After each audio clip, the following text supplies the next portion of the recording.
Le FC Barcelone doit préparer sa saison 2022-2023, alors qu'il vient de terminer à la seconde place de la Liga, et pourtant il n'y a plus de sous dans les caisses. Les deals, comme CVC, ont été repoussés, les 700 millions d'euros promis ne viendront pas. On peut le dire, c'est la dèche. Il va falloir faire preuve de beaucoup d'imagination pour créer une équipe compétitive pour l'année prochaine. Allez, on ne laisse pas tomber, on s'accroche les gars. FC Barcelone 2022-2023, version pour les pauvres, c'est maintenant.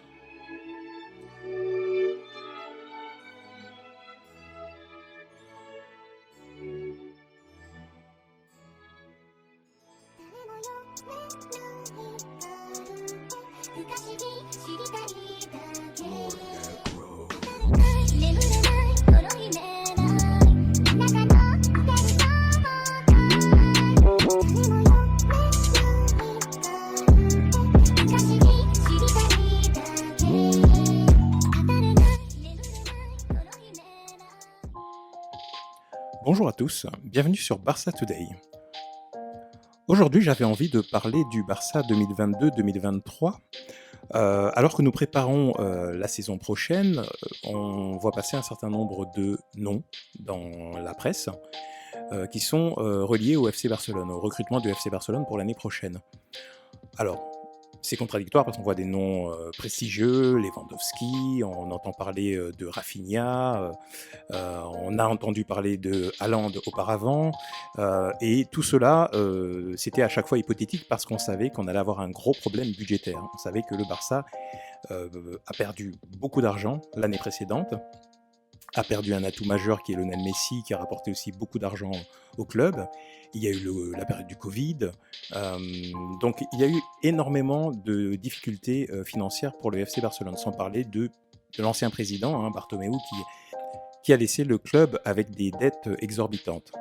Donc ce n'est pas une surprise pour ceux qui suivent le Barça de comprendre qu'on ne pourra pas faire tout ce que le président ou la presse prête comme recrutement au Barça la saison prochaine.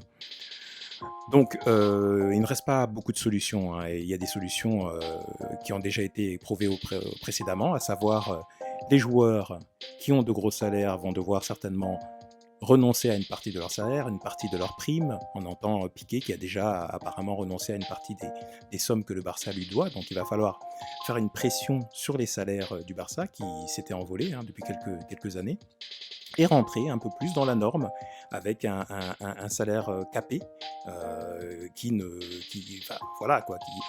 c'est pas la porte ouverte au Barça. Tous les joueurs ne peuvent pas venir ici et demander 50 millions d'euros par saison. Le second élément est que l'on va devoir recruter des joueurs libres, des joueurs pour lesquels on n'aura pas à payer un transfert, parce qu'on n'a pas les moyens. On a déjà payé 55 millions l'année dernière pour Ferran Torres, donc c'était une petite folie à mon avis, mais bon, il est un joueur très jeune, prometteur, international. Bon, ça, on ne pourra plus le refaire, clairement. Donc, prendre des joueurs libres, peut-être un peu plus âgés, mais voilà, on n'a pas le choix. Et enfin, le troisième élément, c'est peut-être de se dire, bon, on n'a pas eu une saison normale, on a une saison avec deux coachs différents, avec deux dynamiques différentes. On n'a peut-être pas exploité à 100% l'effectif que l'on a. On a des joueurs à la maison qui ont de la qualité, qui sont jeunes pour certains et d'autres un peu moins jeunes, mais qui, sous la direction d'un vrai coach, avec un vrai projet de jeu, avec une identité retrouvée, peut-être qu'on peut faire quelque chose. Alors c'est ce que je vous propose de voir ensemble aujourd'hui. Barcelone 2022-2023, si on n'a pas de sous, est-ce qu'on peut faire quelque chose avec les gens que l'on a à la maison ? Alors voici l'effectif que je vous propose pour 2022-2023. Je vous rappelle le principe encore une fois, on est broke complètement, on n'a pas de sous. Donc premièrement, je vous propose de regarder les joueurs que l'on ne va pas pouvoir garder. Parce que ça, c'est un élément. Il y a ceux qui ne vont pas pouvoir venir, mais il y a aussi déjà ceux que l'on ne va pas pouvoir garder. Donc Riqui Puig, déjà, on ne peut pas le garder. Il n'a jamais vraiment réussi à s'imposer, que ce soit avec Koeman qu'avec Xavi. Donc Riqui Puig va malheureusement partir, c'est déjà dans les tuyaux. Il va certainement rejoindre un club de la Liga. On a entendu des noms divers et variés, Retafe, etc. Donc je pense que c'est mieux pour lui qu'il reste dans un championnat d'ailleurs comme la Liga. Donc il va partir certainement en vente, même pas prêté. Donc on verra. Ousmane Dembélé qui malheureusement partira libre, donc on ne pourra même pas récupérer d'argent son contrat est expiré avec le FC Barcelone. Mais bon, Ousmane Dembélé va partir, hein, que ce soit à United, au Bayern, à Liverpool, on l'annonce dans un grand club. Il va très probablement partir, ça nous économise au moins un salaire important. Frenkie de Jong également, c'est en cours. Je vois mal comment, enfin je veux dire, j'entends beaucoup de gens souhaitent garder Frenkie de Jong, et moi compris, je suis extrêmement fan de ce joueur, mais si on n'a pas pu garder Lionel Messi, je vois pas comment on va pouvoir garder Frenkie de Jong, d'autant plus que Frenkie nous ramène de l'argent, pour le coup. Il a une valeur sur le marché, et il y a des clubs qui sont prêts à payer 50, 60, 80 millions d'euros. Je ne vois pas comment on va pouvoir le garder, vu la situation économique. Donc Frenkie s'en va. Luc de Jong, aussi, malgré tout le bien qu'il nous a fait, et on s'est pris d'affection pour ce joueur qui nous a sorti de pas mal de mauvais pas. Pour le coup, ça aurait été beau, hein, pour lui de rester. Il aurait vécu une belle partie de saison avec le Barça, mais il va retourner à Séville, de là où il vient, donc puisqu'il est en prêt au Barça. Adama Traoré, un autre prêt. Je ne pense pas que Xavi souhaite le garder. Il va retourner très certainement à Wolverhampton. En tout cas, les rumeurs que l'on entend nous disent que Xavi ne veut pas spécialement le garder.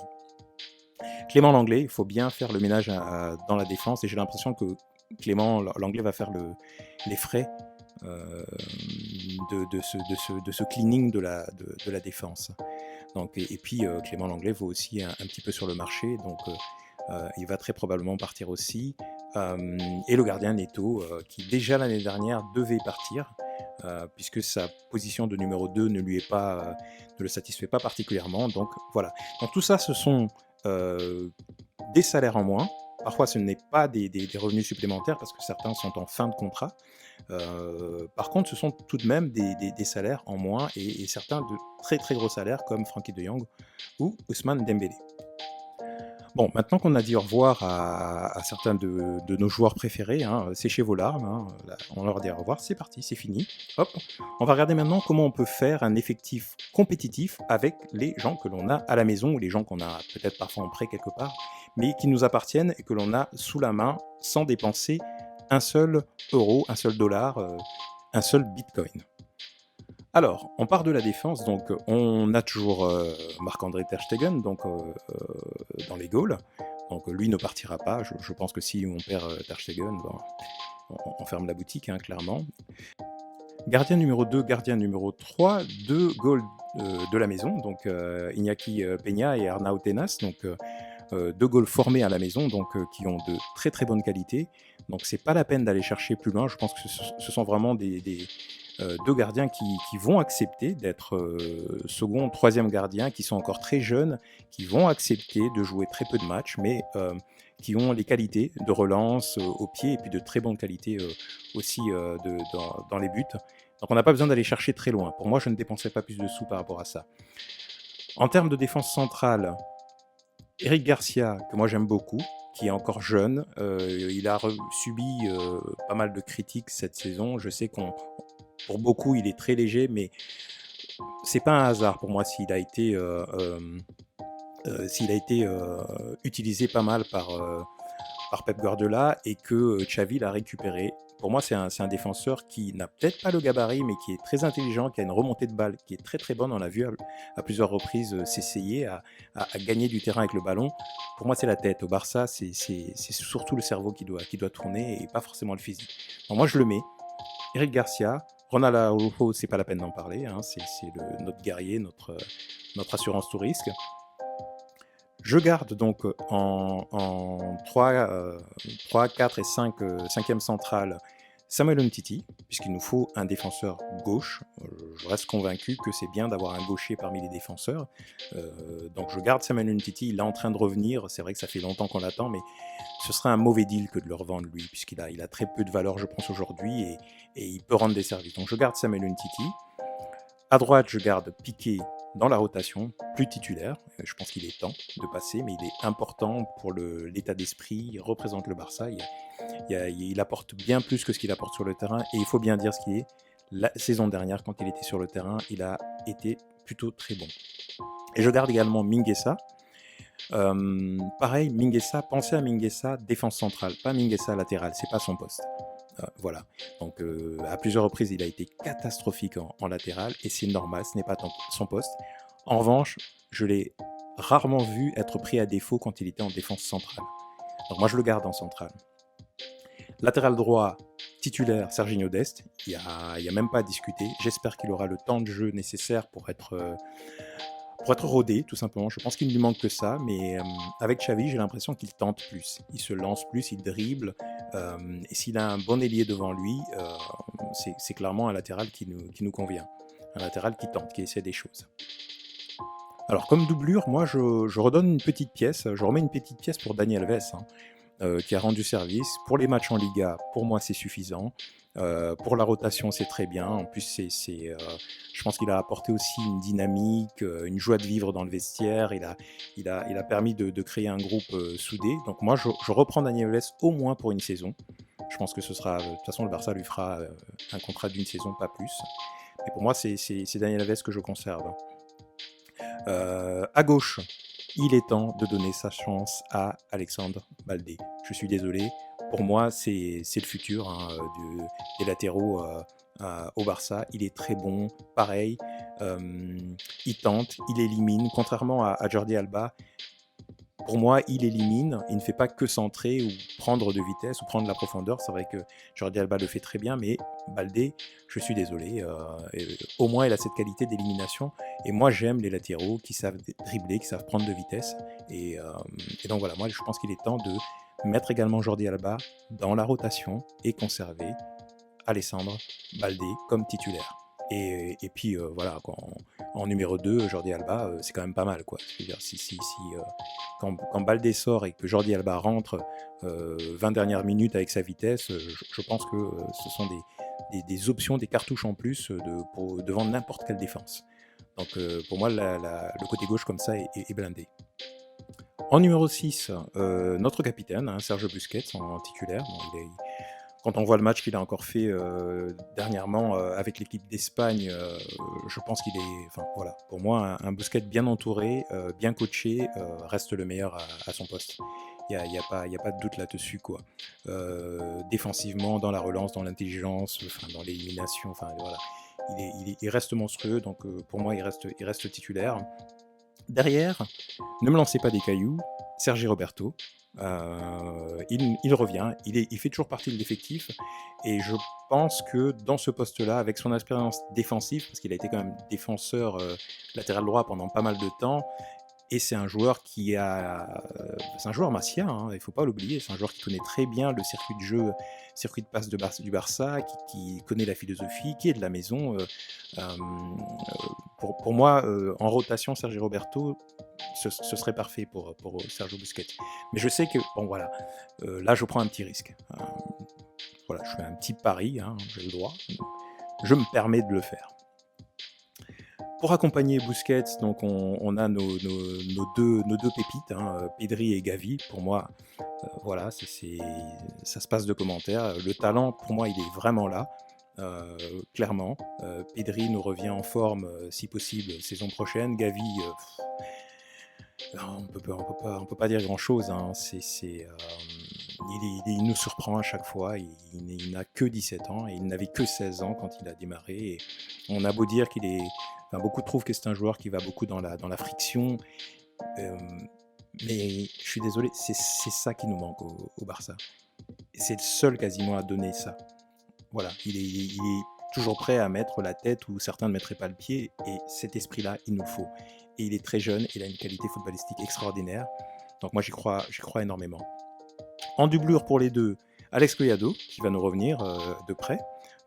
Qui a énormément de talent. Tous ceux qui ont suivi au Barça B savent qu'il faut juste lui donner sa chance. C'est un joueur brillant. Et Nico, bien sûr,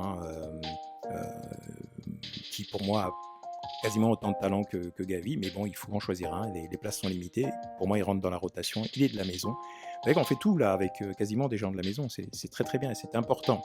On me rappelle encore du Barça de Guardiola, voilà, avec énormément de joueurs issus de la Masia.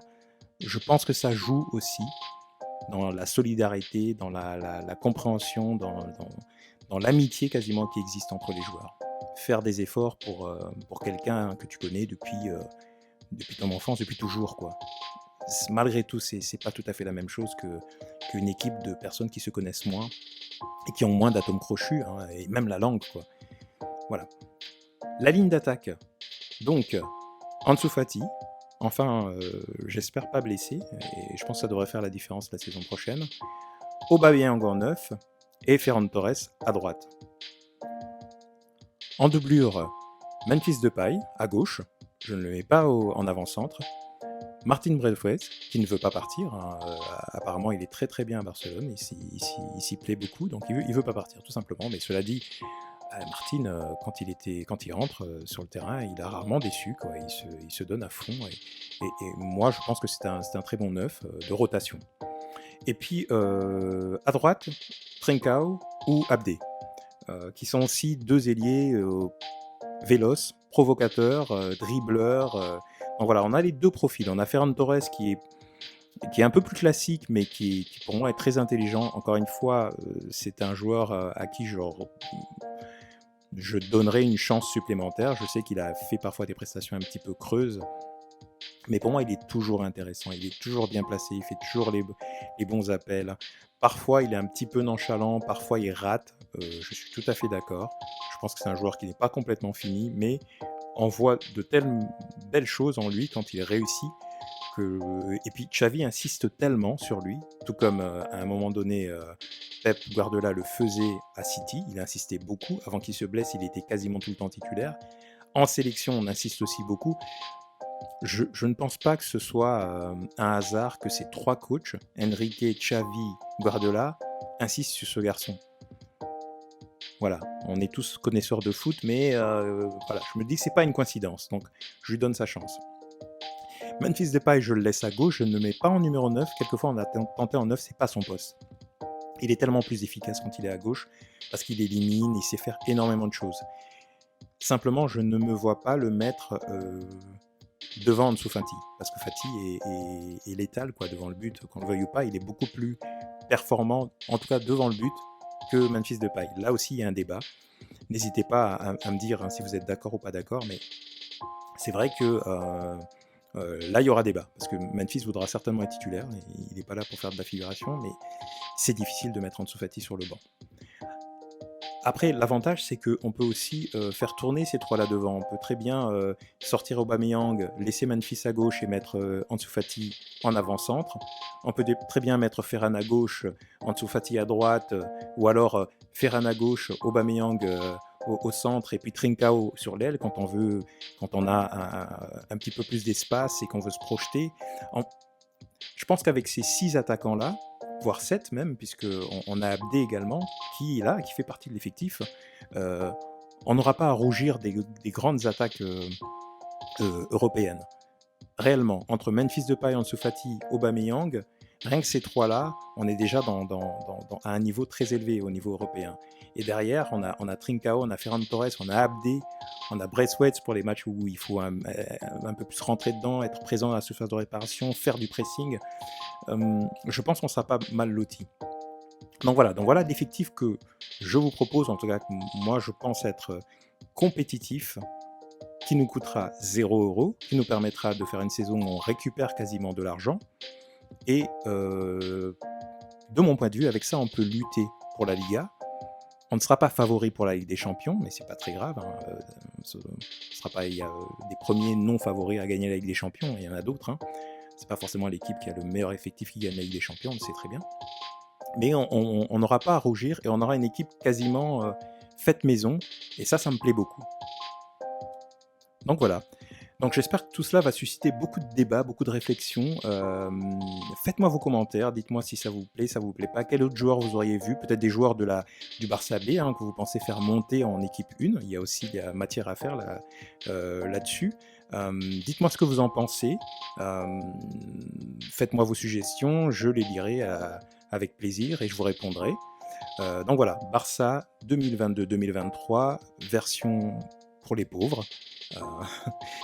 Je vous ferai également une vidéo après sur un Barça all-in, un Barça de milliardaires où si on est capable de recruter tous les joueurs que l'on a à l'esprit, qu'est-ce que ça donnerait? Donc je pense que ce serait intéressant aussi de faire une vidéo dans ce sens-là.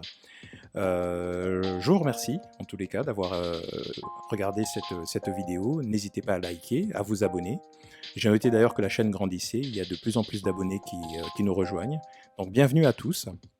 J'espère qu'on va continuer comme ça à grandir et interagir et parler du club que l'on aime tous, le FC Barcelone.